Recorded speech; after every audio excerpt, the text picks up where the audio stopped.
Welcome to Nerdy and Flirty, a podcast designed to help you create a life that you love. It's nerdy with science-backed information, and it's flirty. It's fun, it's quick, it's straight to the point. My name is Cass, and welcome to your new favorite podcast. Today's episode is an honest one. It's a raw one. It's honestly more like a brain dump or a journal entry because it's just straight from my head.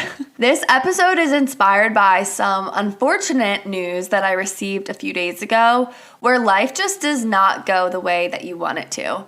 Last week, I talked all about this spring glow up guide and everything I wanted to do this spring, my wellness, my fitness, my nutrition, all these things that I wanted to happen. And a majority of that is going to have to be modified because I have a complete tear in my ACL. I completely tore my ACL, which is crazy and it sucks, but I kind of suspected it. I was skiing 2 weeks ago and I had a great trip, but at the very end, on my last slope, I fell, I hit a sheet of ice, and I felt the pop, I felt everything, but I skied the rest of the way down, and I spent the rest of the weekend in discomfort, but it wasn't, at least in my opinion, it wasn't this excruciating pain. But my gut definitely knew something happened, and I just got my MRI a couple days ago, got my results, and confirmed that I do have a torn ACL. When you're listening to this, I am going to a specialist, and she's actually really cool from what I've read online. She competed in the Olympic trials in 2020 for marathon running, so I feel like I'm going to be in good hands, someone that's an athlete and really knows what it's like to rely on your physical body for athletics and wellness and all of that. I feel like so much of my identity is linked to my physical body. I teach dance every single day. I love to work out. I love to move my body, and to not be able to has been kind of challenging for me, but I know that it's going to work out the way that it's supposed to, and I know that everything that happens in my life, when I look back, it all happens for a reason, and I grow from it, and I'm going to come out stronger, and I am completely determined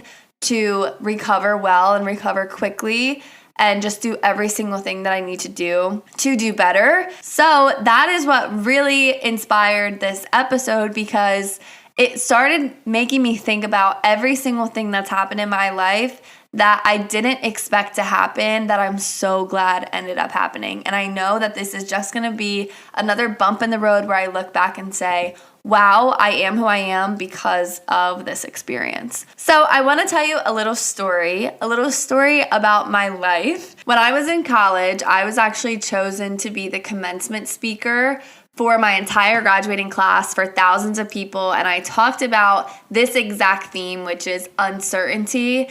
And I want to share some of my experiences specifically from college and leading up to that into now that really showed that the uncertainty always works out, and when things don't go your way, it always works out. When I was growing up, when I was younger, I always knew that I wanted to be a doctor. I told everyone that I was going to go to medical school, I was going to become a doctor. I always watched YouTube videos about it. I was so into it.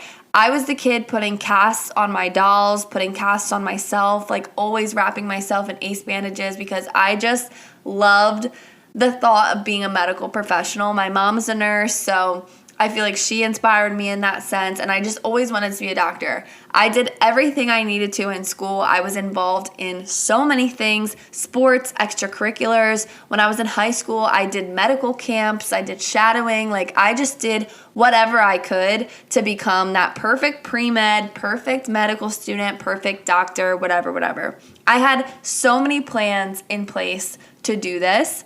And so when I applied for colleges my senior year, I only applied to schools that had dual enrollment programs, which if you're not sure what that is, it's basically where when you apply to college, you also apply to their graduate schools, which for me was medical school, and you get accepted to both, ideally. So when I was applying, I was trying to get not only accepted to college, but to medical school as well. They save a seat for you as long as you hit certain prerequisites. So I did all that. I got accepted to a few, and I ultimately went to the college I went to because of that program. When I got there, I still was this determined girl doing everything I possibly could to diversify myself and be involved in everything and really be that medical school applicant. I went to college with my entire life already figured out at 17 years old. I knew that I wanted to go to college, get straight A's, meet my husband, and be that perfect applicant for medical school. But obviously, the spoiler is that I went to college, but I didn't get straight A's, I didn't meet my husband, and I changed my career path from what I thought I had all figured out to undecided. I feel like I'm not alone in that because I think many people go into college with this plan of who you want to be and who you will become, and you're just so dead set, eyes on the prize. While I was there, I took every prerequisite science course to get into medical school. I did organic chemistry. That's awful. I did the shadowing hours. I did research. I spent months preparing for the MCAT. And my junior year of college, it was time to register for the MCAT. So I got in line, I did the whole thing, and I waited and I waited and I waited, and hours passed, and I'm still in line, waiting. And at some point in that line, I realized that I didn't want to be a doctor anymore. And without telling anyone, I just got out of line.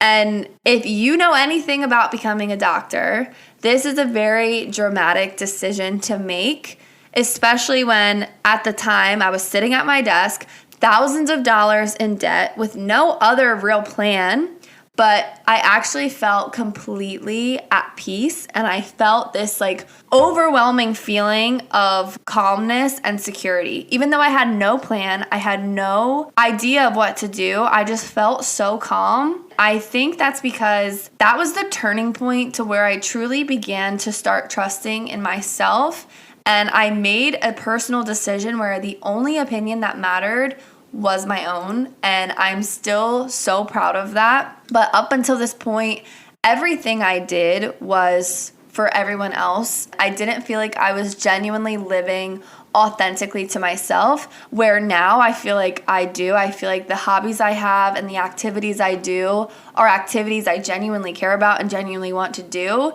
And when I was in high school, college, just growing up in general, some of the things I did were part of my identity, but some of them were just there because I thought that they were supposed to be there. Throughout college, I just questioned every aspect of myself that I went there certain about. I questioned my passions. I questioned my values. I questioned my self-worth. My entire identity was up for questioning. And while I was there, I got to start to write my own answers, and I got to decide who I wanted to be without just being stuck in this narrative that I grew up thinking. I grew up telling myself that I'm going to be a doctor. I'm going to be a doctor. I'm going to be a doctor. I didn't have a ton of pressure on me. It's not like anyone was telling me that I had to be a doctor. My parents are very supportive. At the end of the day, they just want me to be happy.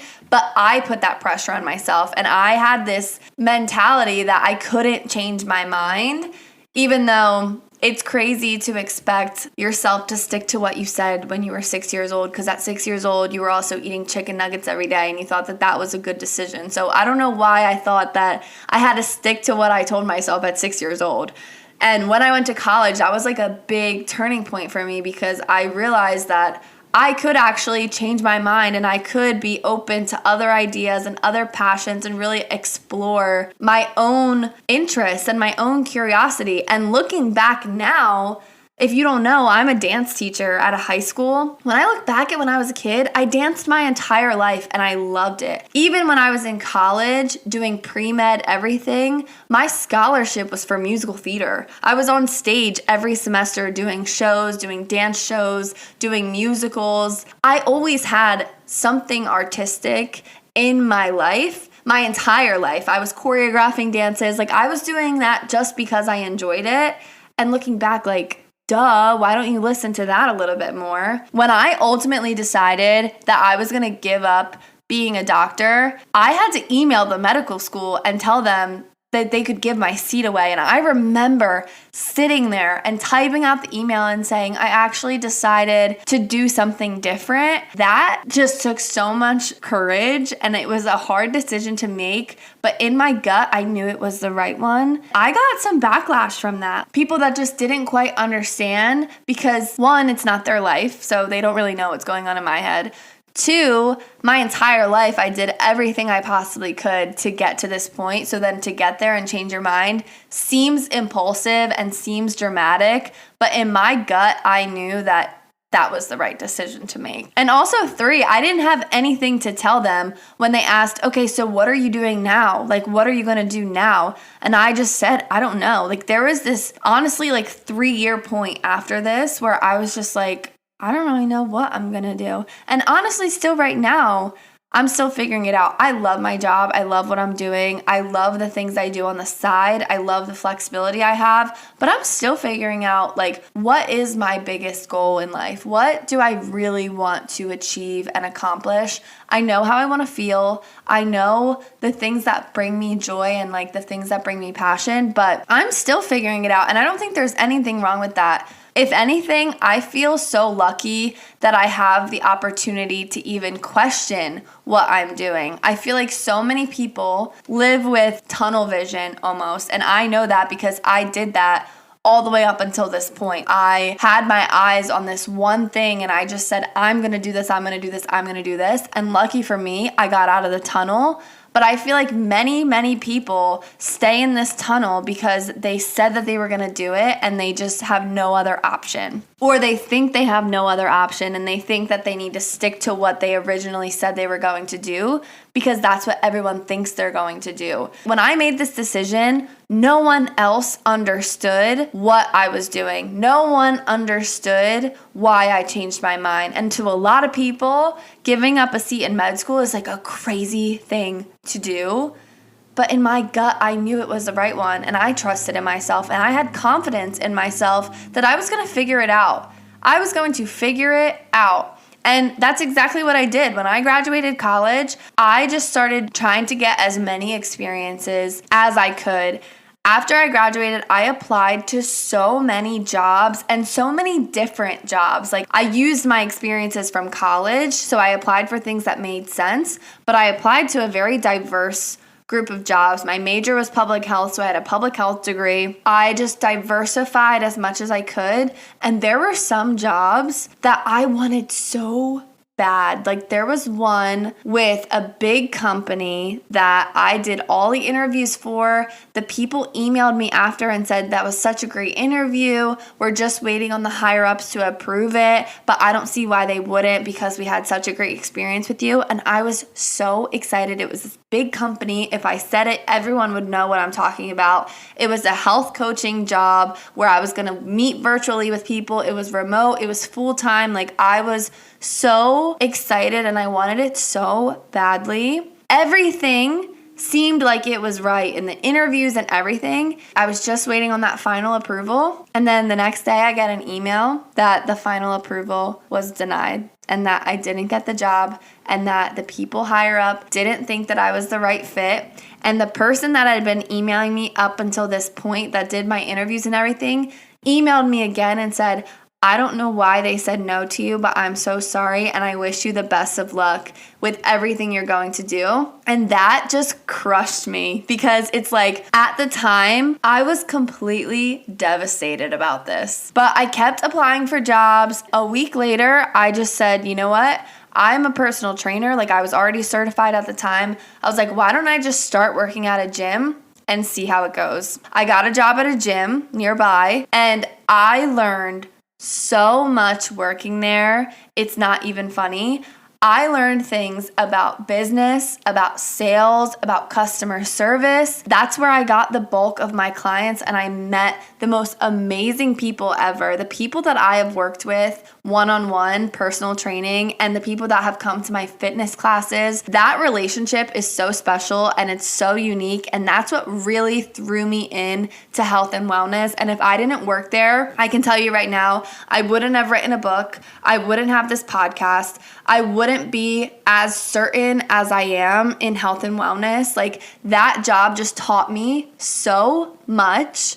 And it was a job that I didn't even want initially. Like, it's not that I didn't want it, but I didn't even, like, that wasn't my thought. I wanted this job that I got denied from so badly, and I didn't get it. Thank God, because the job that I ended up working, I learned so much. This job had me out of my comfort zone in a lot of sales things and a lot of business things.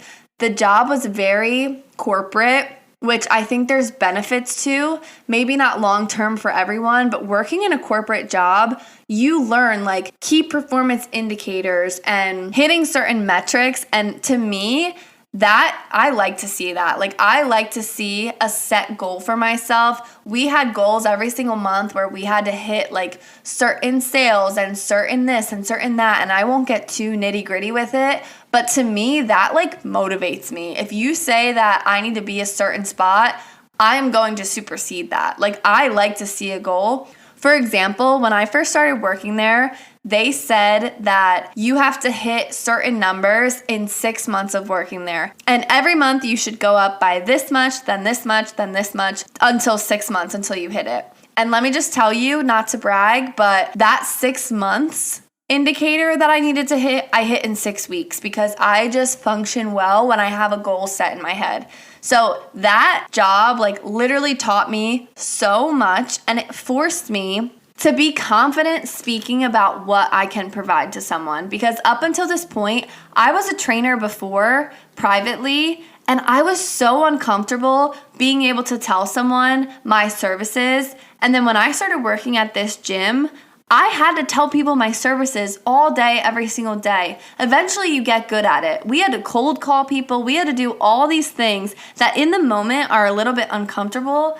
But I ended up learning so much because it taught me how to market myself. It taught me how to be confident saying what I can do. And this was a job that if you would have asked me a year before, I would have never expected to be doing it. But then looking back, it's something that completely shifted my skill set and gave me tools that I use every single day now. If I got the initial job that I wanted, I don't know where I would be now. I don't know how that would have worked out, but I do know how this worked out. And I know that every single thing, both good and bad, that has happened in my life has brought me where I am now. And I can genuinely say that I am living the most authentically I have ever lived in my entire life. I feel like I do the things that I want to do when I want to do them, and I genuinely feel comfortable doing them. I feel like for a lot of my life, I was so worried about what other people thought, especially like I grew up, I was not a sports girl. I mean, I did sports, but I did like diving and golf. Like those aren't really like, it's not soccer, it's not softball, it's not like true sports in my opinion.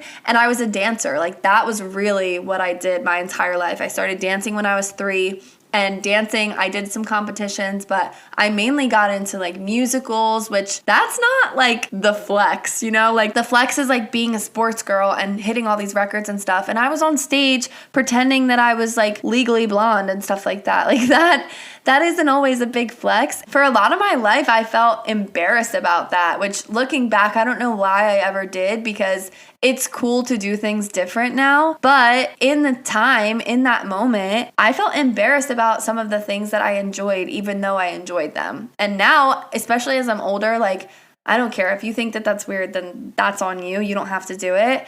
But I like dancing and I like musicals and I like having a podcast. Like, I feel like there's definitely people that think it's weird that I have this, but it's fun. It's fun for me. I enjoy it. It's something I like to do. So why would I ever stop doing that? Because I'm scared of what people think. This is turning into a whole different conversation, but every setback and every opportunity that I've had has given me different experiences to become who I am right now and to define this identity that I wanted to be and decide who I wanted to be and not just be who people tell me I am or be anything that anyone else set for me. Every experience that I've had has made me who I am right now, even if it's not the person I thought I would become. I thought I would have been completely different than who I am right now, but I am so much happier at who I am now than what I thought I wanted to be. And I'm so glad of who I've evolved into. And I would not be anywhere close to who I am right now if I didn't have the setbacks, the opportunities, the both good and the bad that I've had in my life. I wouldn't be who I am now if I didn't have those things. And for you,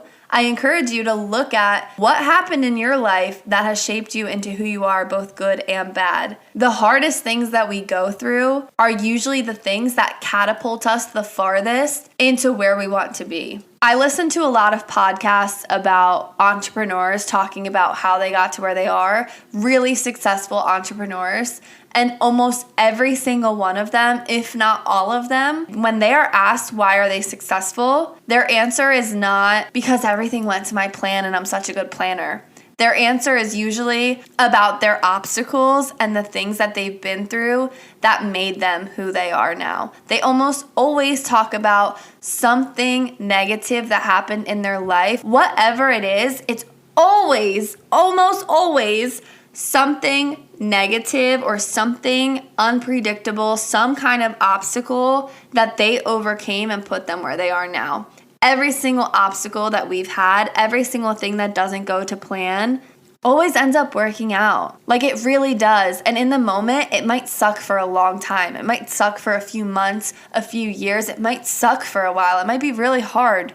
But at some point, you get over it. At some point, you learn how to overcome that obstacle. And then when you're at that point, that's when you look back and say, wow, look at how far I've come. So that's kind of what I'm doing right now. Like, especially with this ACL tear, this has been something that, is definitely not according to plan. And it's not something that I expected to happen. But I know that this is just going to be another thing that I look back and say, wow, I am way stronger than I thought, or I am way more resilient than I thought, or that time period was so impactful in my life, and I can't tell you why yet, and I'm sure it's going to suck for a little bit of time, but at some point, I can assure you that I'm going to look back and say that that was something that pushed me to be better in some way at some time. So right now, I am just in a season of embracing what's already going to happen and kind of letting go of some of the control